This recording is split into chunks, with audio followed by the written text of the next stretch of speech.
एक किसान अकेले खेत में काम करता था।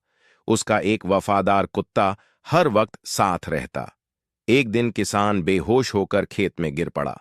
कुत्ते ने दौड़कर गांव में जाकर लोगों को बुलाया। लोग खेत पहुंचे और किसान को समय पर अस्पताल ले गए। डॉक्टर ने कहा, अगर थोड़ी देर और हो जाती तो जान नहीं बचती। सबने कुत्ते की समझदारी की तारीफ की। किसान की जान बच गई और कुत्ते की वफादारी ने सबका दिल जीत लिया। ऐसी और कहानियों के लिए चैनल को लाइक, शेयर और सब्सक्राइब जरूर करें।